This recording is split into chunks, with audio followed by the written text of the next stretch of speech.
Behold the Tier 6 Premium Soviet Destroyer Tashkent 39, the free reward for the April 2025 update in World of Warships Legends, which marks the 6-year anniversary of the game.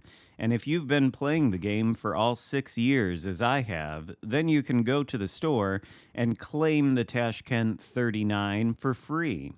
If you've been playing for less time than that, there's a couple other reward ships that are obtainable for free as well. The Mysore and the Cyclone, both of which I think I've covered in the past. When they were first released, I think both of them were a little bit mediocre, but they've been buffed this update, so perhaps they're better. Maybe we'll take a look at them at some future date, but for today, we're going to cover the Tashkent 39. And I've got a pretty good game for you in the Destroyer. By the end of this game, we are going to have thoroughly carried this match, despite getting one hand tied behind our back around the 4-minute mark of the battle. You'll see what I mean when that comes up. I'll put my commander build on the screen here real quick. The one downside of this destroyer, I suppose there's a couple downsides, we'll get to those later, but one of the downsides is that the Soviet line doesn't really have any dedicated torpedo-focused commanders, and this is a dedicated torpedo boat. We're using Anton Gurin, who in the past I've used to achieve the max-range Khabarovsk build, but for our purposes now, we're using all the torpedo skills on him, and any of the stats I read to you are going to be influenced by this build. The stats are crazy, by the way. You can see some of them here as we spotted that enemy destroyer from pretty far out. I believe it was a Benson. His concealment is not so great, but the Tashkent's concealment, when you fully build for it, 4.7 kilometers by sea. One of the stealthiest destroyers at the tier by far, rivaling the IJN Akatsuki, I think.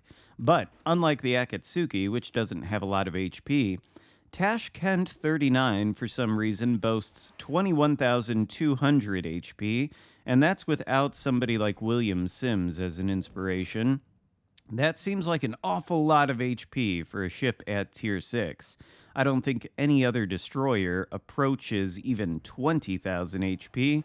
Things like the Kid, which is a very tanky destroyer, have somewhere in the vicinity of 18 or 19,000 HP. So there's a lot of hit points here for such a stealthy ship that's so focused on torpedoes. Speaking of which, we have essentially the same torpedoes as the Tashkent at tier 7. 3 triple launchers for a total of 9 torpedoes. They have a 10-kilometer range, 64 knot speed. They hit for 15,100. Not quite as hard as the IJN torpedoes, but unlike those, they're much stealthier with a sea detectability range of 1.2 kilometers. We nearly tagged the Benson there. And, well, all those torpedoes flying at the faces of that battleship and cruiser, we're bound to get at least one. There it is. But, of course, we're spotted by the Bliskovica. And this is where things start to go south for us. The other downside to Tashkent 39 is that it has a grand total of 3 guns. And they are the same as the regular Tashkent, albeit fewer, half of the number. They are 3 130mm guns with a range of 10.7 kilometers, reload time of 5 seconds, and the HE and AP damage are both the same as the Tashkent at tier 7, but the main battery firepower is not great. It's all about the torpedoes here. Speaking of which, in that engagement with the Bliskovica, you might have noticed that he permanently broke one of my 3 torpedo tubes. So now we're down to only 2 torpedo launchers for a total of 6. But the Tashkent 39 does come with the torpedo reload booster. We've already used one in order to get some hits on that collection of enemy ships.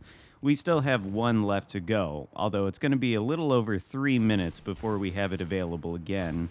The torpedo reload booster has an extremely long cooldown, but it will allow you to put up to 18 torpedoes into the water at one time, provided your torpedo tubes don't get disabled by an unfriendly enemy like the Bliskovica. Anyway, On to the rest of the stats. The maneuverability here is much like the rest of the statistics. Also crazy. We have a top speed of 44.8 knots, and I believe that's just base. I don't have any commander skills that I can see that are influencing that, and I don't think I'm running the speed flag on the ship either. So 44.8 knots, 4.8 second rudder shift, 730 meter turning circle, and on top of all that, we've got an engine boost. It's not a regular engine boost either. We've got 3 of them, and it gives you a 12% speed buff. The typical engine boost is only 8%. So we can get this thing flying up close to 50 knots when the engine boost is active, and if you wanted to build it for speed, you could probably get it over 50 knots. I haven't tried that yet, but, well, I think it's possible. And of course, we've already talked about the excellent, almost best in class concealment of 4.7 kilometers with concealment mod and with Eric Bai and Jerzy Swirsky, or Jerzy Swirsky, however you pronounce him. Those are the 2 inspirations. Now, though, this game is not going very well for us. As you can see, the enemy has flipped both the Alpha and Bravo caps. We're ahead of them on kills, but because of their cap control, they're ahead of us on points. Luckily for us, though, we've got this cluster of 3 ships, actually 4, counting that Boise, pushing in toward the map border, and the bow-tanking friendly battleship that's reversing toward the map border. This is giving us a good angle on these ships. We're able to take down 1, despite the fact that, once again, we only have 6 of our 9 torpedoes available. Because those ships were sailing in such close formation, it was possible to get multiple hits on all of them, and maybe now they'll think twice about continuing this push. Perhaps they'll maneuver. Looks like one of them is permanently flooding, but it's this Boise that is the greatest concern to me. We've lost a little bit of HP so far in our engagements with the destroyers. I believe some of their teammates also shot at us. And I don't very well want to get spotted by this Boise. He's got a lot of light cruiser guns, and despite the fact that I have 1 billion hit points, he can probably shave the rest of them off very quickly. And you would think, with 3 battleships being left alive on my team, and one of them in the Bravo cap appears to have a shot on the Boise, he of course is not going to take that shot. I don't know what he's going to be doing. I suspect he's going to be shooting at one of these 2 battleships over here, either the Connecticut or the Renown. Likely the Connecticut, judging by the shells that fall in the water near that battleship. So the Boise, keep him in mind for a moment. Somebody is going to, I think, damage him eventually, and he's going to be reduced to a little bit less HP. But for now, both the Connecticut and the Renown are giving broadside to us, once again sailing in the same direction. We deploy the torpedo reload booster in order to launch, 12 torpedoes instead of the 18 that we normally could launch had the Bliskovica not taken out our torpedo tube. And once again, these battleships are shown that sailing in a straight line at a constant speed is not a great idea. There's a devastating strike on the Renown. That's our 2nd kill of the game. We're up to 105,000 damage, despite, once again, having 33% of our maximum torpedo firepower completely disabled 4 minutes into the game. If that doesn't indicate to you that this ship is pretty good, I don't know what else will. Meanwhile, Boise finally takes a hit from one of those battleships over there. He's got almost no HP left, and at this point I think he's reversed behind the island so they can no longer hit him. I was a little bit frustrated at the time I was playing this game because nobody could sink this guy, and I really wanted him to be sunk. If he were not present, I might be able to shoot at that destroyer over there and not have to worry too much about getting hit by the Connecticut.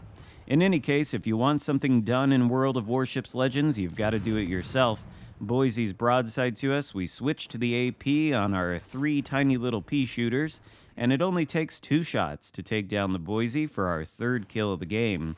That just leaves the Connecticut and the 2 enemy destroyers versus me and 2 friendly battleships, one of which has taken the Alpha cap. I believe that's the USS Florida. So now we have the cap advantage, and we're about to. No, we actually have already overtaken the enemy on points. It seems like Connecticut is not interested in sailing in this direction. He's going to go after our battleship teammates. And even though we have respectable 10-kilometer range on our torpedoes, he's going to be sailing too quickly and too in the opposite direction for us to actually hit him. We'll take advantage of the remainder of our smoke screen for a moment, get a couple shots in on him with the main battery guns. When you're having to fire these main battery guns, they do deal decent damage, being carbon copies of the Tashkent, just half in number. I don't think I said the maximum damage numbers of either of the shells. For the HE, it's 1900 with an 8% fire chance, and for the AP, it's 2500. And luckily for us, the Connecticut is a battleship with all of the guns on the front of the ship. He's turned so that his stern is facing us and his bow is facing our teammates. He's not going to be shooting at us, but the Benson decides now is a good time. I believe we met him a little bit earlier. He's lost a lot of HP in the time since. He's, of course, a far superior gunboat to us. You can see him shredding our HP, but we have a lot more HP than he does. And, well, I thought he was going to die there. Cool ships don't look at explosions, but these guns are not very good. I'm not going to sugarcoat it. They are pretty bad, but they are all that we needed to take out the Benson for our 4th kill of the game. And as you can see, there are 2 ships left alive, one of which is this Connecticut, who's paying 0 attention to us whatsoever. He's just shooting at our teammate over there in the north of the map. Got his guns aimed in the wrong direction, so if we can just sort of sit here and farm that gigantic tumor of a flight deck on his hull, then maybe we'll be able to take him out and secure our Kraken. But it's going to take a bit of grinding at this HP with the 3 little pea shooters that we have. We've got torpedoes approaching him from behind, but of course, that is not a recipe for success. You generally don't want to launch torpedoes at ships that are sailing away from you. That increases the distance that they have to travel in order to hit the target, and it reduces the speed, since the target is sailing in the opposite direction at full speed. There's a fire on the Connecticut, which he promptly DCPs. I don't think, even with our 8% fire chance, we're going to be getting another one here. And the Connecticut is dangerously close to sinking. It's only going to take 1 or 2 more shells from us, or worse, 1 shell or 2 from the remaining friendly battleship, the USS Florida. And just as we reduce him to no HP, the Florida swoops in and yoinks the kill, leaving us with just a fist, which normally I'd be happy about, but I really wanted the Kraken there. No matter, there's still 1 ship left alive. Our nemesis, the Błyskawica, which took out one of our torpedo tubes, or torpedo launchers rather, early on in this battle. No idea where that ship is. I assume he's chasing the Florida somewhere up north. So at this point, we're not going to try to pursue him. There are less than 2 minutes left to go in the game, and we don't even know where to start looking. It's possible, too, that Błyskawica could take out the USS Florida. Even if he does, I think we still have enough points to win, but better safe than sorry. We'll get into the Charlie cap, we'll flip that, get the cap ribbon, and hopefully increase our XP earnings just a little bit by doing so. We fired our main battery guns there to see if we would get spotted. That would let us know if the Błyskawica was in range to, shoot at or potentially try to torp. We don't get spotted, so he's not around here, at least not at the moment.